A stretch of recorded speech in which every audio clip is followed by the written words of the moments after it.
am Niranjanaradhya. I work on school education. I have been working on this area for the last 30 years. I was with the law school, National Law School, Center for Child and the Law. Particularly in 2019, when I was, took a position on National Education Policy 2020. I was, if not exaggeration, I was the first person to organize a national seminar on new education policy in July 2019, immediately after the draft was released, 484 pages. And I said, how can a policy be 484 pages, because it's a vision document. And after that I was compelled to leave law school. However, I'm not really getting into those details.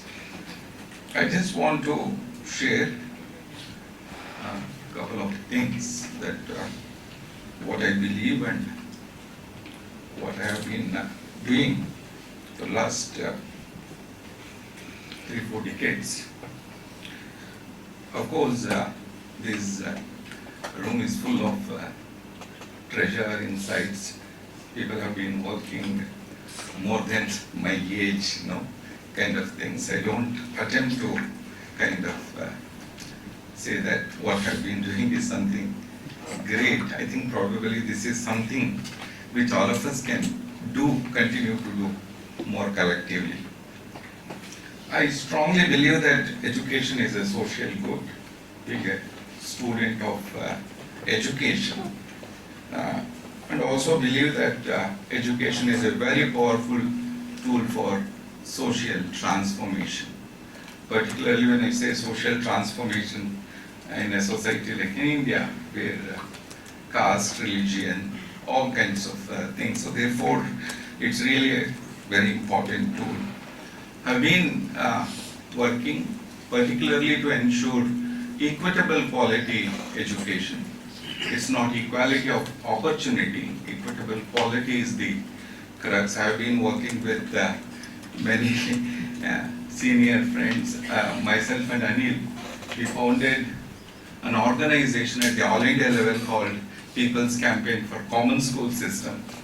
And immediately after, when we realized that nothing much good, because having specialized in right to education, I am not really bringing anything on the right to education way it was kind of come through in India, and also the way it was enacted and how it was also added as a fundamental right in the Constitution, particularly after 21A.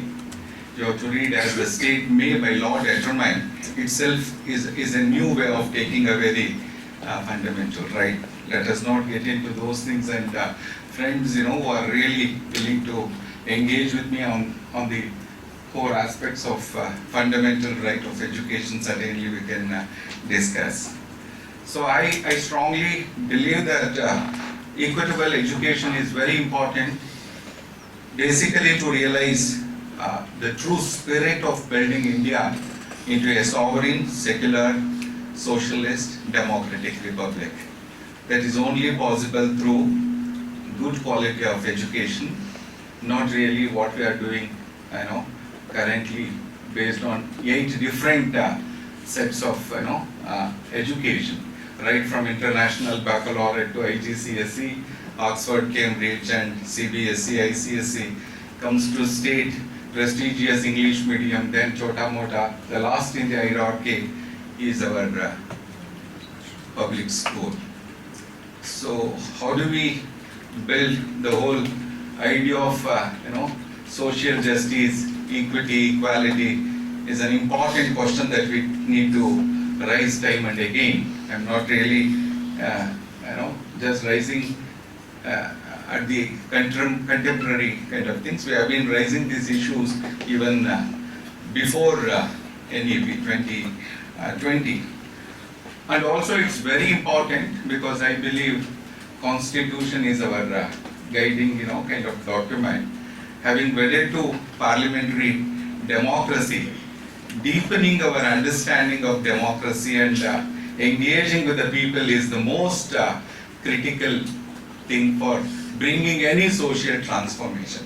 Probably that might be the reason I have decided to work exclusively with the school development and monitoring committees, who are the primary stakeholders at the school level, which was a kind of a legal entity. I played a kind of a role in creating a kind of legal entity for these group, particularly at the school level, by enacting a legislation through the Panchayat Raj Act that was way back in 2006. Of course, later it was also part of the Right to Education Act under Section 21 and 22.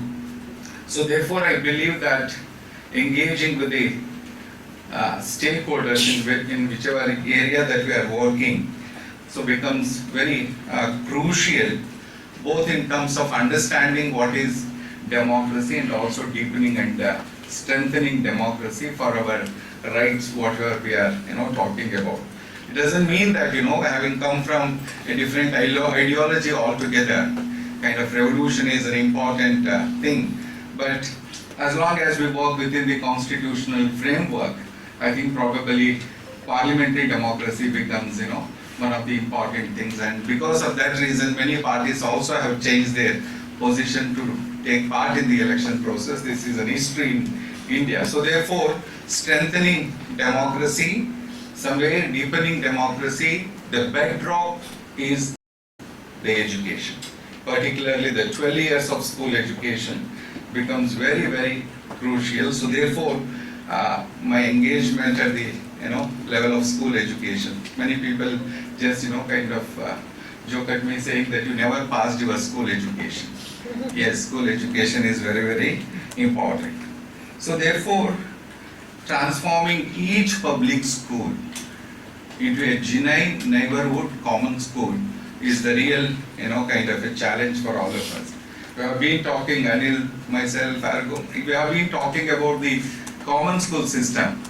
Today we have reached a stage where, at least in the earlier days, in 1968 policy, in 1986 policy, when it was revised in 92, there was a paragraph, Tilak sir is also here, there was a paragraph at least assuring that we will move towards a common school system.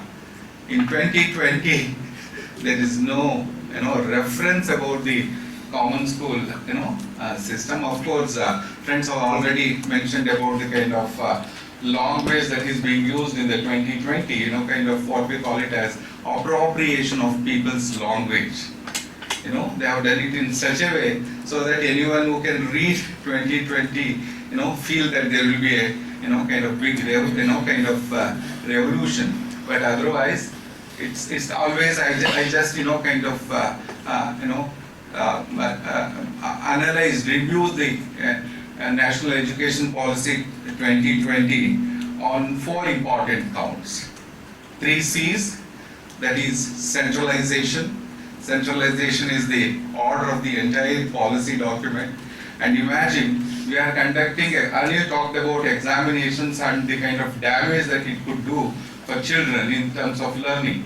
Now we are conducting examinations for class 3, class 5, class 8, class 10, class 12. Imagine what will be the future of education. We have been fighting in Karnataka. They have announced public examination for class 5 and class 8. So we went to High Court, got succeeded, but immediately in the divisional bench it was reversed. Now the case is pending before the High Court.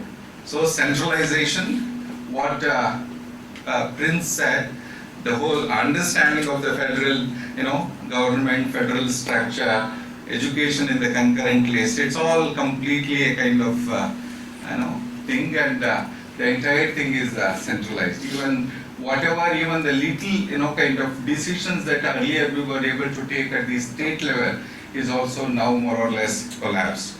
Number 2, corporaitisation. That is order of the crony capitalism, where there is an unholy alliance between the governance as well as the people. So therefore, certainly even if you look at particularly pre-primary education, I think now today in Karnataka they have announced pre-primary education framework, and I think probably it will open the entire gate for privatization. So in future, I think in India, not only primary schools, will have also pre-primary school as a separate entity, which is a kind of great opening for big business. Number 3, communalization. Prajwal is here. She is from Karnataka. We have been fighting against this communalization, which is basically started as part of revising the curriculum and also preparing some 21 position papers. And fortunately or unfortunately, I was also heading one of the thematic paper, that is emerging trends in community participation, and later it was a lot of issues and all these things. So communalization is in the forefront. So when we talk about Vasangabad Science Education Program, and when we talk about teaching science, we are in the age of communalizing the entire thing on the maths, particularly when they wrote about science and all in Karnataka. They questioned the very understanding of Pythagoras theorem, the basic concepts of science, the old vision of that Ganapati was operated some centuries back with a what is the transplantation of something like that and all. So how do we really address? I don't know. I'm not really kind of sometimes really it is kind of complete darkness. Where do we really go? Because for any change we need a critical mass. Unless you have a critical mass, change is really a kind of a distant dream. Otherwise it's kind of, some of us who have been talking for ages will continue to talk. So how do we bring in the critical mass is a very critical question. I also somehow see that there is some kind of change, but some of our friends are also not very happy with the way the UN agencies are working. But still, I personally feel if you look at the larger aspects of education, can we borrow something from these 4 pillars where UN is talking about? That is, learning is not just for the examination, learning is not just for the testing. What they say in terms of learning to know, learning to do, learning to live together, and learning to being, I think those aspects will certainly, kind of maybe some, kind of relevance in a group like when we redefine the entire process of education. So what is that we need in terms of education? Whether we need education as a rote memorization or just, preparing children for testing, or we want to go beyond education as what I said in the beginning. So therefore, however, the question is, how do we do that? The kind of method that what I adopted, I've been working with the school development and monitoring committees right from 2000. So now I am bringing them together right from panchayat level to the state level. I could see a lot of visibility in their work, particularly to transform each government school into a genuine neighborhood school. In many places they have started their own pre-primary and all. As a result of that, now those schools are kind of, there is a rush for admission in those schools. Those children who are going out of the village now started coming back to the government schools, because friends have already spoken about the cluster schools, merging of schools. It's basically happening because those children are there in the village, they are not really coming to the government schools. So how do we really create that kind of a confidence? Because we are all products of government school. By default, we are all products of government school. So therefore, my learning, working with the parents at the village level is a great strength. I was able to, kind of bought many visible results. Probably we will, whenever we get, time, we will share what are those, visible results. So therefore, I just conclude, certainly education is an important tool for strengthening democracy, but unless we democratize education at the school level, unless we prepare a ground for democratic dialogue, I think no, unless we work with the people, much cannot be done. This is what my experience. So I'm happy to share, and certainly very happy to learn whatever way that I could take it forward from the learnings of this August gathering. I will be very, very much for this. Thank you. My apologies.